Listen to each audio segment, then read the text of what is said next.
Allez, salut les amis, c'est parti pour la matinale du vendredi. Il est 9h35, on commence directement par Bitcoin. Je viens de me réveiller à l'instant.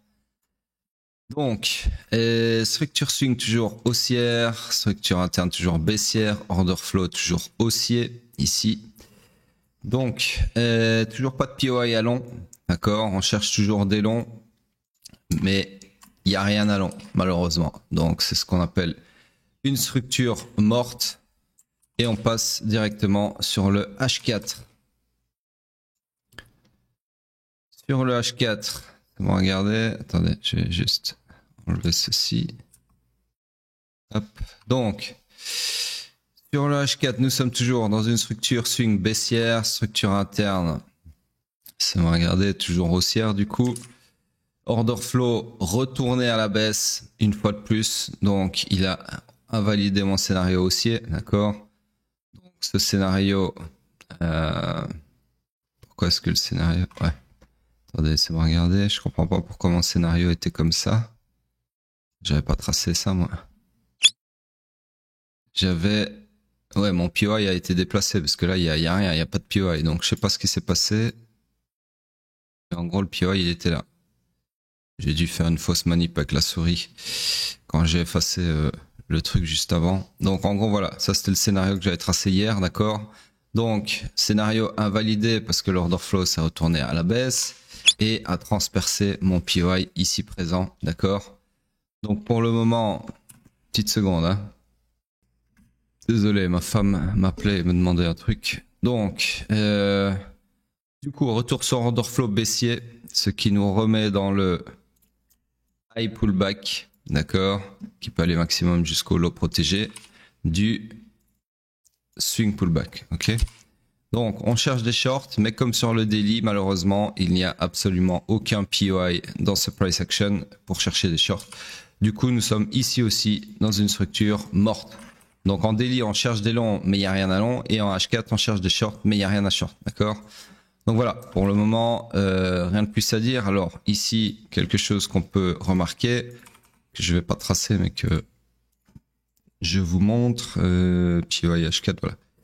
On est en train de réagir quand même fortement sur le POI ici, d'accord, qui est celui qui nécessitait justement un retournement de l'order flow pour être mitigated. Donc à voir si maintenant, par exemple, l'order flow se retournait à la hausse, eh bien évidemment, on chercherait des longs comme ceci, d'accord, pour aller chercher toute cette liquidité acheteuse. À voir comment le price action évolue, surtout qu'aujourd'hui, j'ai oublié de le dire, mais enfin j'ai vu ça sur Twitter. Encore une fois, je suis pas les news, mais malgré moi sur Twitter, vu que je traîne tout le temps sur Twitter, c'est mon seul réseau social où vraiment je suis tout le temps. C'est là en fait où je vois le peu de news que je vois, c'est là où je les vois. C'est pas moi qui vais lire les news. Donc en gros, il y a Trump apparemment qui va s'expliquer sur sa fameuse réserve de crypto. Donc voilà, ça peut potentiellement faire bouger le marché. Après, j'ai pas du tout l'heure, je sais pas quand, qui, quoi, comment. Mais voilà, on verra donc si ça fait bouger les cryptos. Sur ce, pour le moment, daily H4, rien à faire. M15. Alors ça, c'est le long qu'on a pris hier, juste avant le dump, sur le VIP. Hop. Donc M15, structure swing haussière, d'accord. Structure interne, on va la mettre à jour. Donc ici, on avait, c'est moi regarder.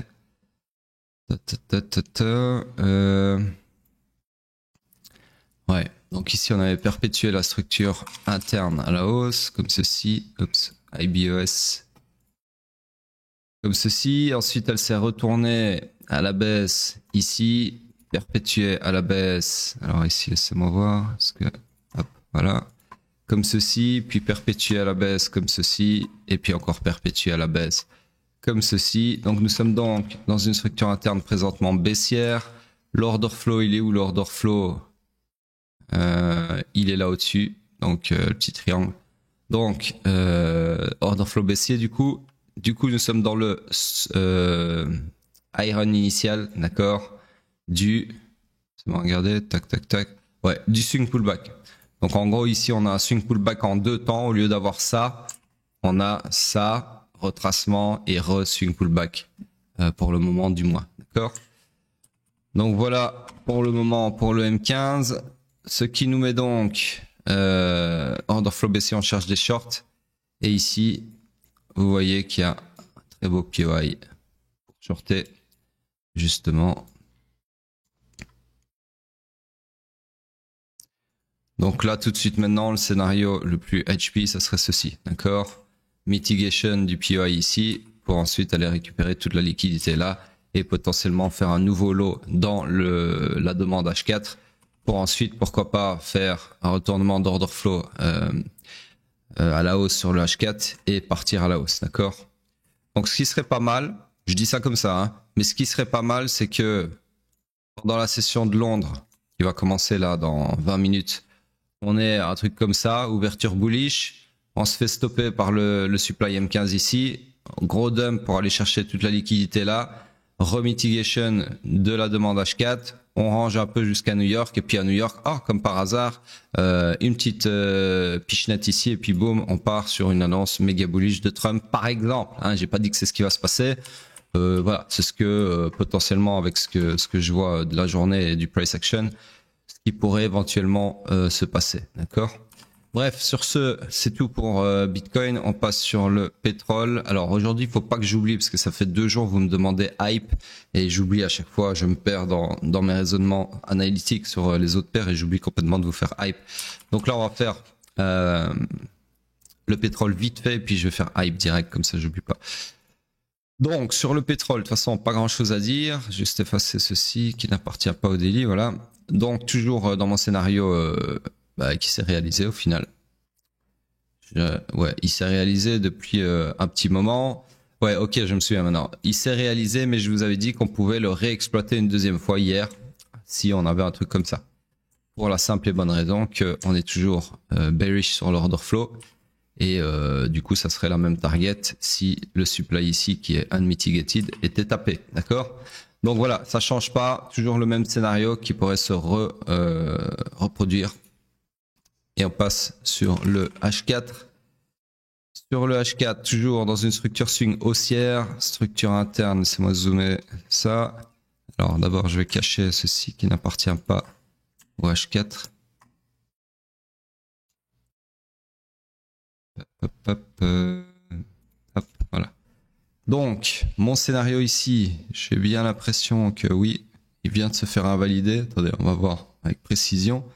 Donc 67,24, le distal du POI ici, la bougie, elle a tapé les 67,24. Donc pour le moment, c'est techniquement pas invalidé puisqu'on n'est pas sorti, on n'a pas transpercé le POI, mais je pense que c'est en cours. Donc j'aimerais bien qu'il le fasse là maintenant, comme ça je peux updater. On va considérer que c'est fait hein, parce que là on est vraiment sur le point. En plus, il y a un momentum bullish de fou, donc je pense vraiment que ça va sauter dans quelques minutes. Donc du coup, considérons que ce soit le cas. Ça invalide la suite de mon scénario puisque le début s'était réalisé, en tout cas le premier segment, puisqu'on avait eu une mitigation ici et un rejet jusqu'ici. Donc il manquait pas grand chose, il manquait ça du scénario. Et au final, on est en train d'invalider le scénario, j'ai bien l'impression en tout cas. Par contre, l'order flow est toujours baissier, d'accord? Donc on cherchera toujours des shorts. C'est juste, qu'au lieu de le faire sur le POI que je viens d'enlever, qui est sûrement en train de se faire transpercer, ce sera sur celui-ci. Donc le nouveau scénario, ça serait du coup le même, à peu de choses près, mais comme ceci. Ok, voilà. Donc en gros, laissez-moi regarder un truc, ouais. En termes de structure, on est toujours dans le iron initial du swing pullback, d'accord. Donc des shorts, bien évidemment, comme je viens de vous montrer.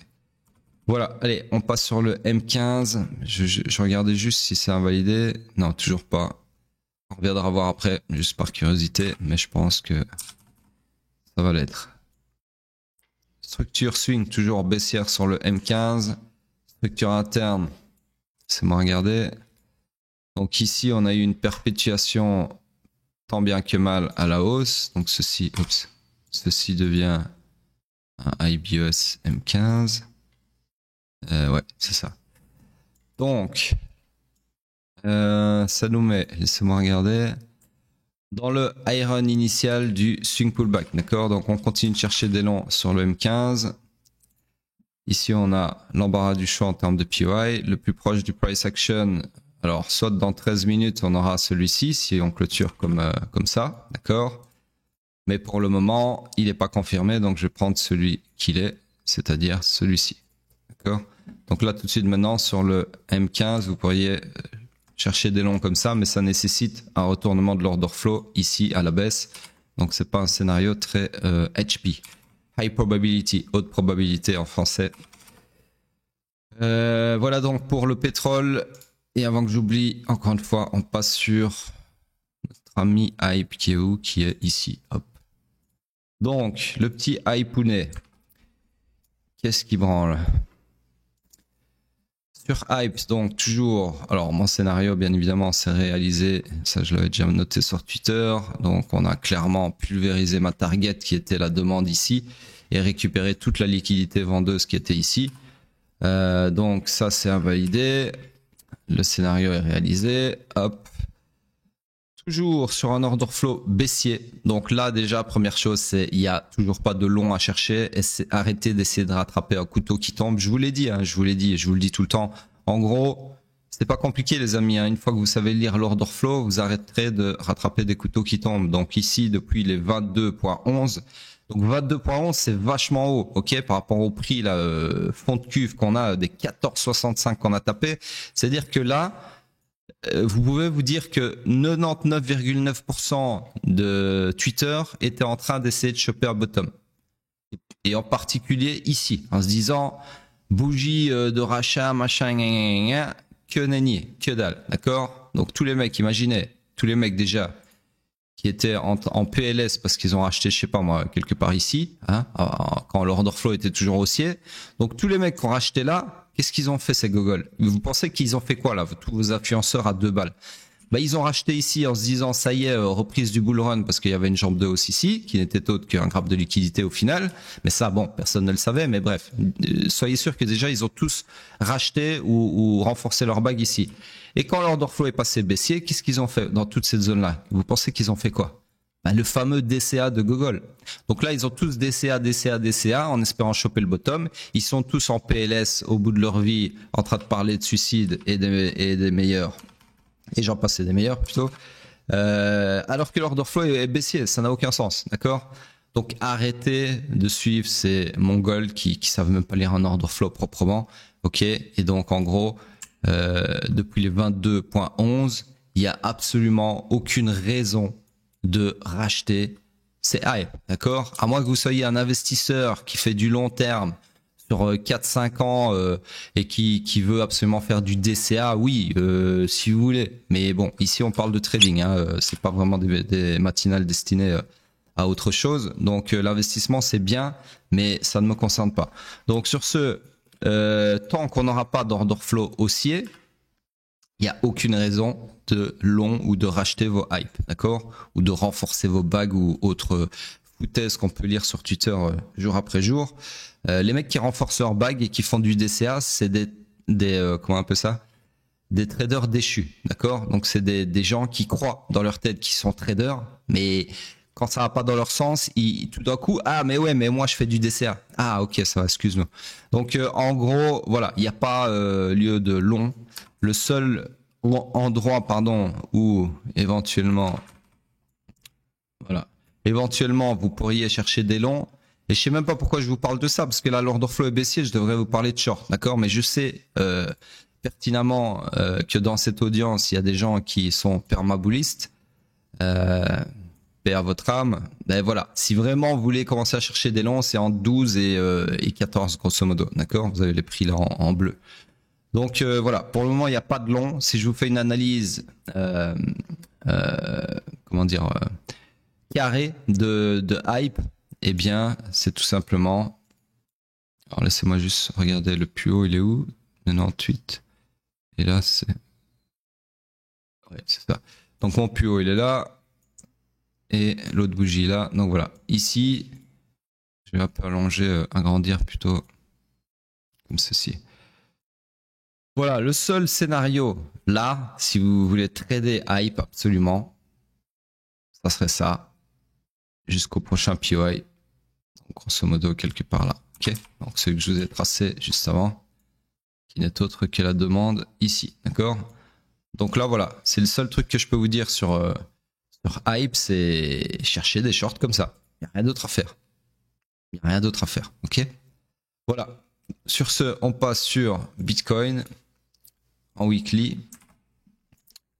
Alors, peut-être un truc que je peux préciser sur Hype, parce que je pense que c'est quand même une question que la moitié d'entre vous se pose, en tout cas tous les maximalistes. Quel sera le point de retournement d'order flow à la hausse, le point de choc futur? Eh bien, il est ici, d'accord? Donc là, admettons, si on ne fait pas, je dis bien, parce que le point de choc futur, il change, n'oubliez pas. Si on ne fait pas de nouveau low, donc c'est-à-dire si on ne recasse pas le low actuel qui est le all-time low qui est de 14,65, donc si on ne recasse pas le bas de cette bougie qui est le point vert, eh bien, si on vient taper les 17,91, là, l'order flow sera haussier, d'accord? Donc, ça veut dire que vous pourrez chercher des longs une fois qu'on aura tapé ici, ok, la ligne jaune. Pas avant, ok? Donc, en gros, le scénario, je viens de m'en rendre compte maintenant, mais le scénario que je vous ai mis ici de short, c'est un scénario que je ne devrais même pas mettre, puisque c'est un scénario à low probability, puisqu'il nécessite un retournement de l'order flow à la hausse, d'accord? Donc, ça veut dire que si ce scénario-là se réalisait, ce segment-là, une fois qu'on arriverait à la mitigation du supply ici, l'order flow serait haussier. Du coup, les shorts m'intéresseraient plus, puisque je ne traite pas contre l'order flow, d'accord? Donc, du coup, l'idéal, c'est là, en fait, de vous dire qu'il n'y a rien à faire, ok? Ni short, ni long. Et ça serait d'attendre un retournement de l'order flow à la hausse, par exemple, d'accord? Qui laisse un POI, donc une demande ici, et là, vous chercherez des longs en vous appuyant sur cette demande pour aller récupérer toute la liquidité acheteuse ici et éventuellement faire un nouvel all-time high, d'accord? Donc ça, c'est le seul scénario à attendre, ça serait ceci. Mais pour ça, il faut attendre d'abord que l'order flow se retourne à la hausse, et donc, c'est-à-dire, il faut attendre la cassure des 17,91. Voilà, je peux pas être plus clair. Amusez-vous bien avec Hype, et sur ce, je passe sur Bitcoin en weekly. Donc, en weekly, eh bien, on a reperdu le point de choc, d'accord? Donc, c'est-à-dire que le corps, là, si on clôture comme ça, bon, il reste 2 jours et 16 heures. Mais si on clôture comme ça sous le point de choc, je considérerais ça comme un follow-through du choc sur mèche de la bougie de la semaine précédente. Et donc, je considérerais clairement une confirmation de l'entrée en bear market, d'accord?